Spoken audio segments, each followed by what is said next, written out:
కలాకల్ గ్రామ పంచాయతీ సర్పంచ్ అభ్యర్థిగా BRS party బలపరిచిన తుమ్మల పుష్పలత వెంకటేశ్వరరావు. మెదక్ జిల్లా మనోహరాబాద్ మండల పరిధిలోని కలాకల్ గ్రామ పంచాయతీ సర్పంచ్ అభ్యర్థిగా బీఆర్ఎస్ పార్టీ బలపరిచిన తుమ్మల పుష్పలత వెంకటేశ్వరరావు రిటర్నింగ్ అధికారికి నామినేషన్ దాఖలు చేసుకోవడం జరిగింది. అనంతరం మీడియాతో మాట్లాడుతూ కలాకల్ గ్రామంలో ఇండస్ట్రీలో స్థానిక ప్రజలకు ఉద్యోగాలు ఇప్పించేందుకు తన వంతు కృషి చేస్తానని, డ్రైనేజీ, గ్రంథాలయం, విద్యుత్ దీపాలు తదితర సమస్యలకు వెంటనే తీర్చేందుకు కృషి చేస్తానని, గ్రామానికి సంబంధించిన స్థానిక యువకులకు ఉద్యోగ అవకాశాలు కల్పించేందుకు కృషి చేస్తానని మీడియాతో తెలిపారు. మేజర్ గ్రామ పంచాయతీ కలాకల్ అయ్యుండి ఇప్పటి వరకు అభివృద్ధి జరగకపోవడం చాలా బాధాకరమని, నన్ను గెలిపిస్తే అభివృద్ధికి తోడ్పడతానని హామీ ఇవ్వడం జరుగుతుందని మీడియాతో తెలిపారు.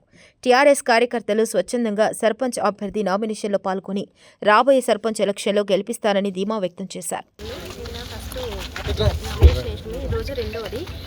బీఆర్ఎస్ నుంచి కలాకల్ సర్పంచ్గా అభ్యర్థిగా గెలుపొందాలి. మెజార్టీతోనే గెలుస్తున్నాము. ఇది రెండోసారి. స్వామి శరణము. మేము కలాకల్ సర్పంచ్ అభ్యర్థిగా రెండో సెట్ నామినేషన్ వేయడానికి వచ్చినాము. భారీ మెజార్టీతో గెలుస్తున్నాము. నిన్న ఆల్రెడీ ఫస్ట్ నామినేషన్ సెట్ వేసినాము. కలాకల్ గ్రామ ప్రజలందరికీ టీఆర్ఎస్ తరఫున కుటుంబ సభ్యులందరికీ ధన్యవాదాలు.